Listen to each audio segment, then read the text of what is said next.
In our last video, we showed you why the accusations against Sharla don't pass the smell test. Today we are taking a closer look at the specific, false claim about loan fraud that morally bankrupt serial harasser Steve McRae has been pushing, along with his equally vile co-conspirators. We're looking at the receipts provided to support this narrative. When people fabricate digital evidence, they almost always leave behind fingerprints. We're going to expose the forensic red flags and the sheer logical impossibility of this loan application chat log. First, let's look at the Mary glitch. In professional enterprise software, the interface is governed by code. It is perfectly uniform. But look at the punctuation. Every time Steve McRae speaks, the colon is tight against his name. Yet every time the agent Mary speaks, there's a manual space. Real-time chat systems don't have typing styles. Second, look at the grammar of Lendio's helpful bot. It says, "It's a pleasure to meet you."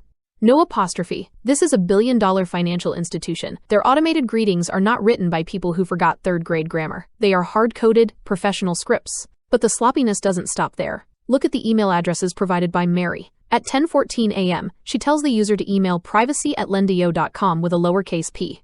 But just 2 minutes later, she writes it as privacy@lendio.com with a capital P.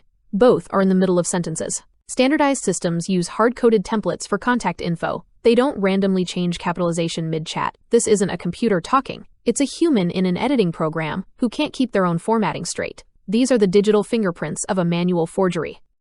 Then there's the platform, Lendio. Of all the institutions to use for a farce, they picked the worst one. We aren't talking about a small startup. As of late 2025, Lendio is a financial titan, a massive, AI-driven marketplace that has facilitated over $16 billion in funding for nearly 500,000 businesses. They even power the technology for other major institutions, like Grasshopper Bank. Listen to their CEO, Brock Blake, describe the Expedia of business loans.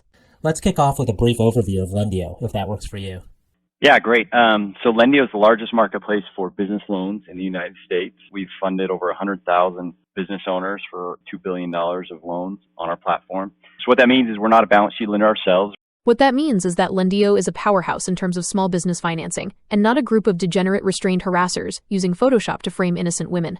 So what that means is we're not a balance sheet lender ourselves. We've aggregated 75 lenders onto our platform. Lenders like Bank of America, American Express, OnDeck Capital, Cabbage, Funding Circle, and so on. And so it's kind of like the Expedia for business loans. We're doing so much volume. You know, last month we did probably 4,500 loans on our platform, and so much of what we do is built into our machine learning and AI technology that we've built that really we've identified, these lenders. We know we have very, very deep information around what type of loans they fund and what loans they don't fund based off of credit score and revenue and geography and average daily balances. And as you just heard, Lendio is built on sophisticated AI and machine learning. Their systems are standardized, audited, and strictly governed by bank-level security. Yet Steve wants us to believe that this multi-billion-dollar AI glitched only on the agent's name. Furthermore, as the CEO explained, Lendio's workflow requires a full application, including revenue, tax IDs, and business data, before you ever see a support agent. The screenshot shows Steve McRae deep in a conversation about deleting a fraud attempt without any of the data required to open that chat in the first place. In this screenshot, Mary even says, "It looks like you have not finished our application yet." If the application wasn't finished, the system wouldn't even identify the user as Steve. The idea that a web user with no data could just pop into a live chat to confess to a crime is a technological fairy tale. On a platform of this scale and sophistication, that conversation simply cannot exist.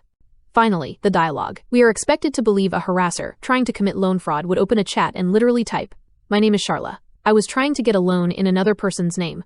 I don't want to leave a paper trail." They typed her name into a recorded log while stating they don't want a paper trail.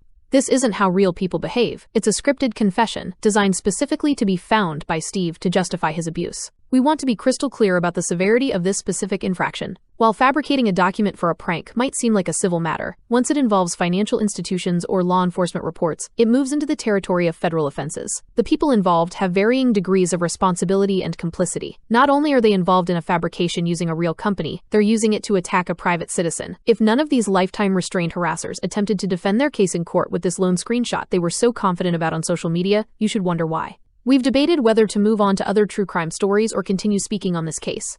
But as long as court-adjudicated lifetime restrained Erin and her corrupt group of associates, many of whom are also court-adjudicated restrained, persist in gaslighting the public and altering reality, the more we are compelled to showcase this corruption. We understand that on the internet, people have their teams. It can get petty, but if you're on the team for evidence-based truth, this should be alarming. They thought they were being clever, but they were sloppy. This entire loan fraud claim is a total farce. The more we dig, the more the mask slips. It's no wonder they never address our arguments. We have evidence-based truth, while they have narrative-based truth.